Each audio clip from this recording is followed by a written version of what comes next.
What's up, YouTube peeps and barbecue freaks? Thank you guys for joining me today. Today's video, I am going to do a rack of spare ribs, and I'm going to try out this rub from Brother Rick Galindo over at Rick's Barbecue and Specialty. He has a YouTube channel. Many of you know who he is.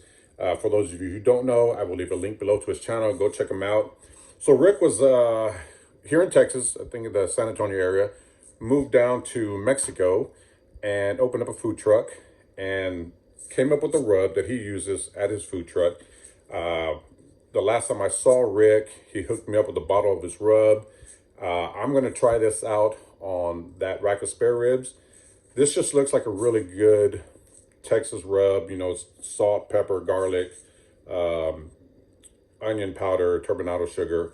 The granules in this rub are actually pretty big, which is something that I like. I just think it adds more flavor. So we're going to season it up with this rub. We're just going to throw them on the Weber kettle and see how they turn out. So I have not tried this rub yet. I tried out of the bottle. It's pretty good. I have not tried it on a meat yet. So that's what we're going to do today. I'm going to give this rub a try and see how it turns out. We're going to keep the trimming very minimal on these spare ribs. I'll show you what they look like. You guys ready? Let's get started. All right, so what I have here is a rack of spare ribs. So you have the whole rib with the rib tips attached. If you remove the rib tips, then you're left with a St. Louis rack of ribs. So I don't know, I'm still kind of debating if I want to remove these rib tips and turn them into St. Louis, or if I want to just kind of leave them whole. You know what, I think looking at this, if you can make it out right here, all this fat, there's this cartilage that's running right down the middle here. I think I'm going to go ahead. I was really going to cook these St. Louis style. I'm sorry, spare style, but I think I'm going to go ahead and turn them into a St. Louis cut, so that way I can remove this piece of cartilage right here. That's gonna, I don't know, man. This isn't a very good rack. I didn't notice this when I bought it, or else I would have never gotten it, but I don't know. I think I'm gonna go ahead and make them St. Louis style. So I'm actually going to cut this rib tip off all the way down here. I'm gonna square it off down at the bottom, and we'll see how much of this cartilage right here stays on. I'm not liking that. In the meantime, I'm gonna go ahead and trim some of this fat off right here. Just a little bit of it.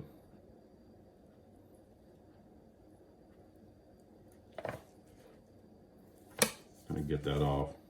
If you want to leave them, you know, a whole spare rib, feel free. If you want to start with just St. Louis, do that. Heck, do baby backs if you want. Your call. I'm gonna clean this up a little bit. Get this membrane off, this silver skin here actually. And then, this isn't gonna be too much of an issue, so I'm not gonna get too carried away with it. So I'm gonna flip it over. I am going to remove this flap here, the skirt. You want to save this, season up, throw it on, you could definitely do that. It makes a little good Scooby snack. I'm not going to do that. That's all going in the trash. So to turn these into St. Louis, you want to find the fourth rib. Give me a second, because I'm going to need to grab another knife. All right, so I got another knife here that's going to be better to cut this. You want to go to about the fourth bone, which is going to be the highest bone. So you got 1, 2, 3, 4. 1, 2, 3, 4, 5. This one has a fifth one. So you see right here, this big old knuckle. That's the highest bone. What I'm gonna do is I like to use the edge of my cutting board to kind of make sure it's square.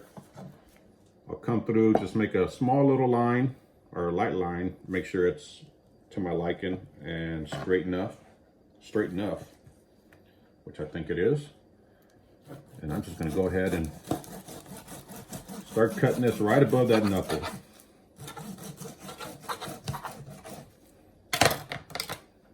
get to that cartilage. Switch up knives. Just cut right through here.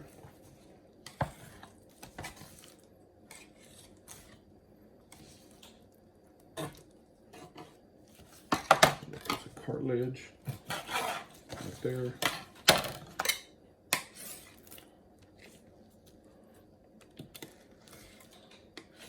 Cut right through that. Remove these rib tips. So here you have the rib tips. Some of that fat and cartilage right here came off. I do like to keep the rib tips and cook them separately.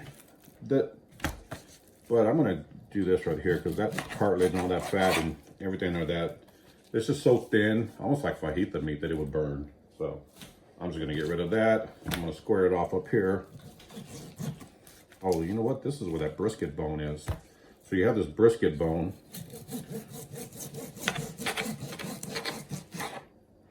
I'll go ahead and remove that. And then we have the rib tip here. I've got a lot of rib tips, so I'm not already saved up, so I'm not trying to save a whole lot of it, but this stuff I will save, this little piece here.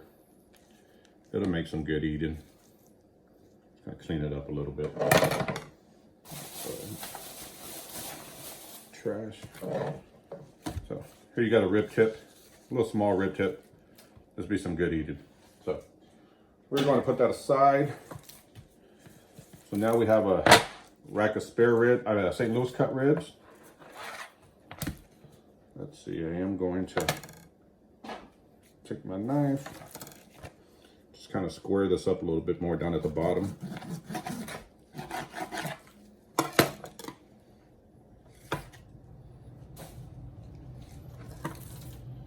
And then the bottom part of this rack, probably, see, this is where that cartilage ends, so I'm going to try to come in right in here. Oh yeah, that's perfect. I mean, if you wanted to season this and throw it on, there's some good meat here to eat, or you could save it for like a stock.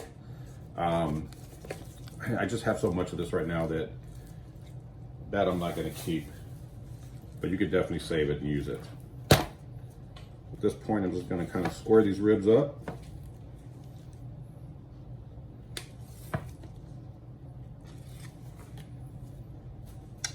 Trim a little bit of this fat off the bottom.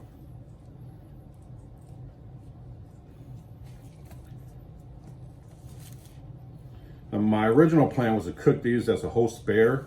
In doing that, there'd be a whole lot less trimming than this. But that cartilage and that fat that you saw, I didn't see that in the package. So it kind of made me alter this cook, turn these into St. Louis cut. So kind of ruined that plan. So I'm going to remove this membrane. You got to be careful. See here, I've gone a little too deep. So for some of you that may not be familiar with this, and I hope you can see this, in the back there's actually two membranes. You want to try to get, if you go too deep, then you start exposing the rib bone like I did here. So I've gone too deep on this piece right here. Here, I don't know if you can make it out, this is that second membrane right where the tip of my knife is. So you just want to try to get in between those two and leave that bottom one so it kind of holds the bones together better, but it still allows for the smoke and your seasoning to penetrate. So yeah, it wasn't too bad. We'll be fine. So I think that's gonna be good right there. I'm gonna take this rack, I'm gonna get a binder. You don't have to use a binder. You know what, in fact, I am not gonna use a binder on this rack. If you like to use a binder, you can use mustard, oil, water, apple juice, your call. So at this point, we're just gonna start seasoning it up. I've got Brother Rick's rub here.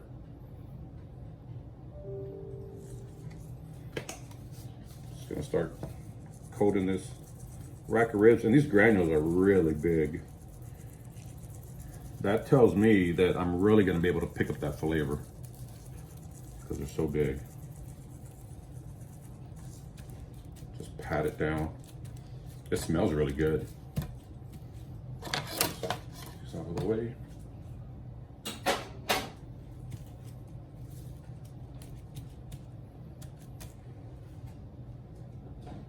I am going to take, I actually have a little bit of apple juice and apple cider vinegar here. I'm going to spray it just to try to help that rub stick a little better. I guess I should have used it as a binder, but oh well. Since I did on that backside, let's just do it on the top side. Why the hell not? So just a little bit, just to wet it so this rub sticks better.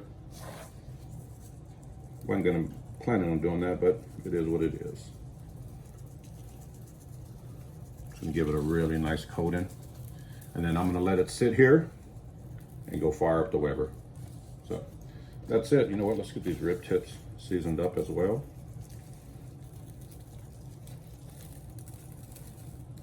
I'm gonna throw these on. It'll be some good eating. So, got the rib tips, got the rack of ribs. We're gonna let it sit. It should start sweating in. We'll get the Weber fired up and then get these on the Weber once that's ready to go. All right, you guys, we are going to do something different. I am not going to use my Weber kettle. In fact, I'm going to use my S&S Kamado grill. Now, you guys have never seen this. I've actually had this thing for a little over a year now, I reckon, and I've never used it, at least not on video. I did one cook on it, and I completely ruined the 2 briskets that I had on here. It wasn't the cooker's fault, or it wasn't the pit's fault, it was my fault. So I had this thing put away, and I haven't touched it since then. Like I said, it's been over a year. We're going to use this today. I keep meaning to use this thing, and I haven't yet. You can see it's been, used once before. So this is going to be really the first cook that I do on it. Definitely the first cook on video. And I'm really, really excited to try this out. Now, I am still learning this pit. So fingers crossed I don't screw these ribs up. But we're going to learn together. So I'm actually going to use some, for this cook, I'm going to use some B&B lump charcoal. It's a hickory lump. And I'm just going to take that and dump it right in here. So this is an ash grate down here. So we're going to dump that in here. We're going to get it lit. I'm going to put the diffuser plate on top and then put the grate on top of that. But I'm actually really excited to finally use this thing on video. This will be the first time ever. I can't believe I haven't done it yet. But what happened is when I got it, after I used it the first time, it got put in my garage, and this thing is heavy to move, extremely heavy. And I ended up having to store a whole bunch of stuff in here and wasn't able to pull it out. I'm able to now. So we're gonna fire this bad boy up, and we're gonna see how these ribs turn out. Fingers crossed, you guys. This could be a huge success, or it could be a huge failure.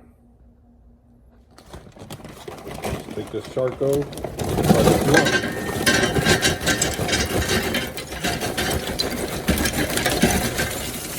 it right in there. That's a little bit less than a bag, and this is a 8-pound bag. I did use a little bit of this the other day. So it's probably about 7 pounds.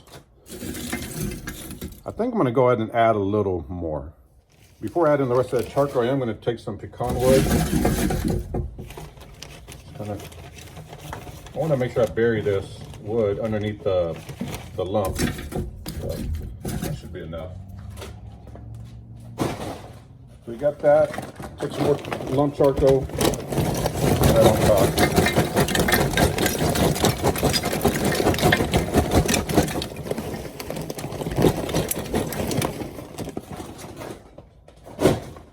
That should be good.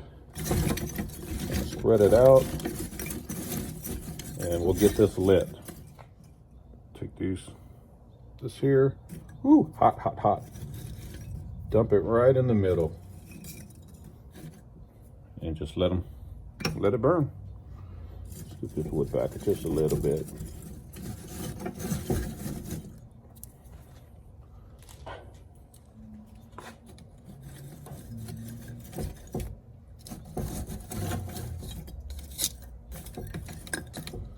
Again, this is really the first time using this thing.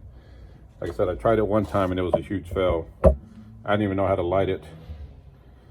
But, like I said, fingers crossed, this turns out good. So, I got the bottom vent completely wide open, the top vent completely wide open for now. You know, I'm not sure if that's how I'm supposed to start it, but that's how I'm gonna start it. And we'll just figure it out. We'll learn. So we're gonna let this go. Once it catches, I'll shut the lid down. Actually, I'll put the diffuser plate in there, put the grate on there, and then get the lid shut. All right, so this fire has died down some. There you go, you can see. We're gonna take our diffuser plate, place it right in here. I did line it with foil just for easy cleanup.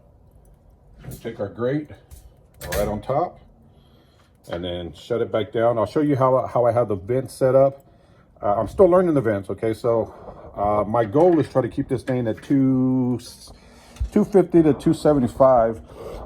Before I lifted it up to put the diffuser plate and the grate in there, this was actually sitting right at 250. So hopefully it'll come back up. The top vent, as you can see, just a little bit less than halfway open. I might have to adjust that. Again, I'm still learning this. And the bottom vent down here, you can see it's just about half an inch open. So not very much. So this is all the way open, and I'm shutting it down to about right there.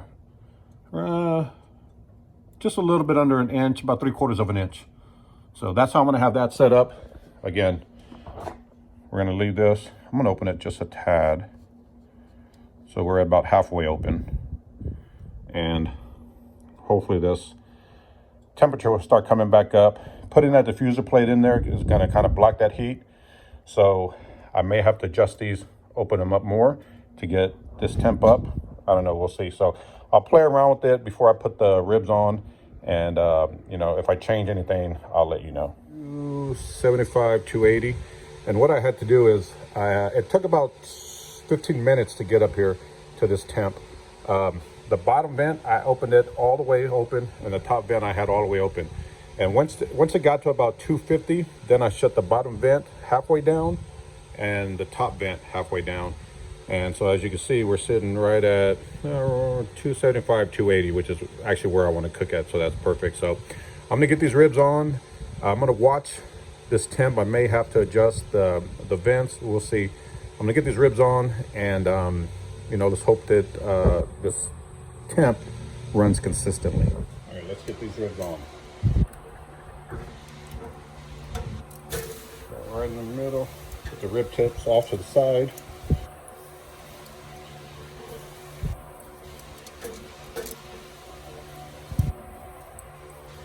We'll get the lid shut and check back in, I don't know, about half an hour, 45 minutes to an hour. Well, you guys, we're about an hour and a half in. We're sitting right at 300. This actually has been sitting, it started out at 280, and it's been sitting between 280 and 300.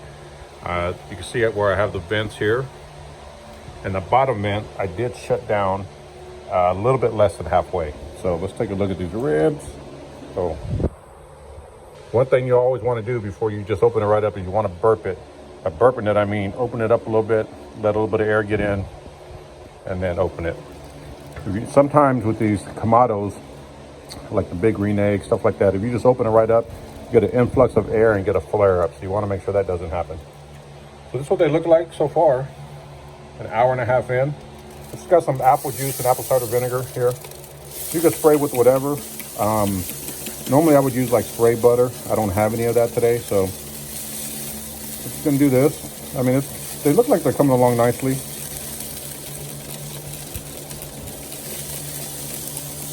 And that's it. We're gonna get the lid shut down. These things, you want to make sure you don't leave the lid off, kind of like a drum, too long, because then they get a flare up, and it's hard to get that temp under control. So again, we're gonna keep watching it. It should sit right around 280 to 300, which is fine for me. And we'll pick back up once it's time to wrap. Perfect. 2.5 hours in. You can see these ribs are looking great. Got some beautiful color on them. I went ahead and wrapped the rib tips in foil. I'm probably gonna wrap the ribs in butcher paper, but this is what they're looking like so far. 2.5 hours in, looking good. Really happy with that color and the way they look. I think they're gonna taste amazing. I went in and threw some other rib tips on there, and this is part of the point of a brisket from my last competition. Let me get this lid closed. Those were that was the point from the brisket from my last competition that I cut off. You guys, if you've seen me trim a comp brisket, you know I go really aggressive with it. Remove most of the point. Well, that's what that is. So it's just a point that I had. Season it up with Uncle Steve's thick meat, and the same thing with that rib tip. I used the Uncle Steve's thick meat on both of them to see how it comes out. But the video isn't about that. But in case you're wondering what that is, that's what it is. So the ribs are going, like I said, 2.5 hours. I'm probably gonna go another 30 minutes, take a look at them, and then wrap them in butcher paper. We're sitting right at about 300 this entire cook. So I'm cool with that. Like I said, 30 minutes, we'll take a look at them, wrap them in some butcher paper, get them back on, finish them up.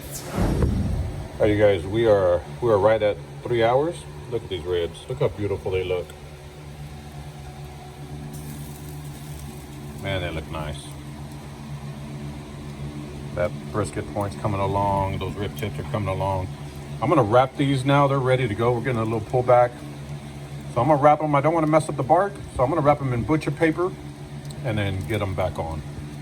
All right, ribs are wrapped. They're on. Let it go for probably about an hour, and then we'll take a look at them then. All right, you guys, these ribs were done. They cooked. The total cook time was about 4 hours. I went 3 hours unwrapped, 1 hour wrapped.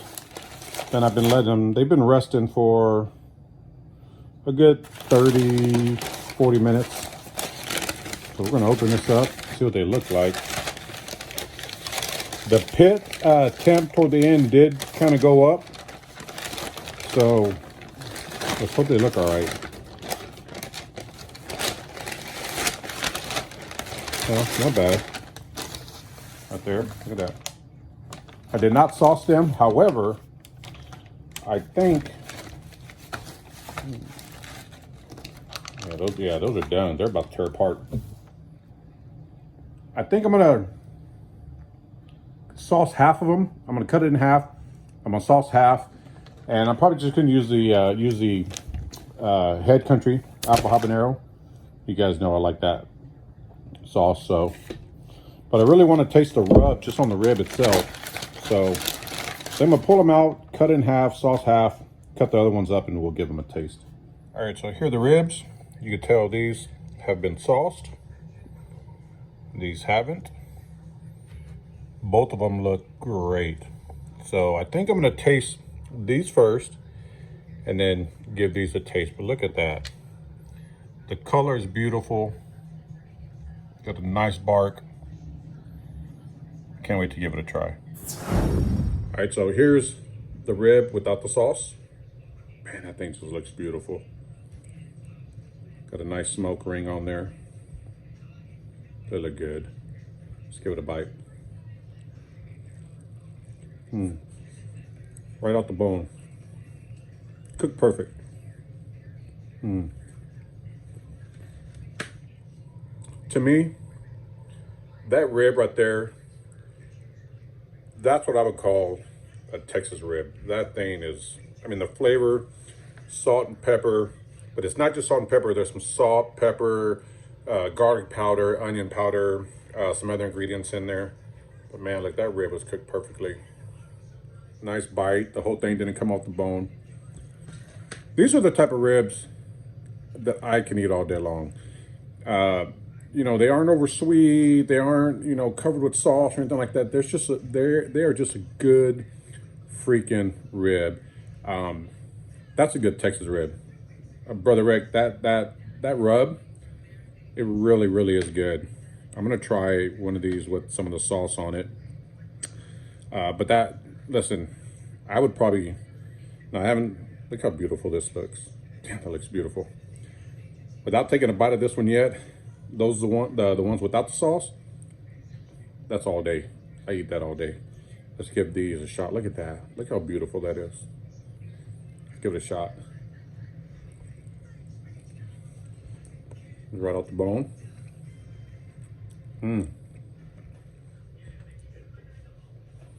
With that sauce, great. I can eat them both ways. I'm gonna let the wifey give these a shot. Try this one first without the sauce on it. She's off camera. She's about to take a bite. Hello. It's nice and peppery. God, this one's with the sauce, man. Look at that, right off the bone. Man, that's good. It's very rare that I've had a rib without any kind of glaze, sauce. or sauce. That's really good. That's a good Texas rib, in my opinion. Mm-hmm. Nice color. Good flavor. Right. You taste the smoke, but it's not overpowering. The rub isn't overpowering. There's, I mean, I can definitely pick up the salt and the pepper, but for me, it isn't too overpowering. You can try that one since I've already been into it. So you can try the one with the sauce now. I actually really like that one.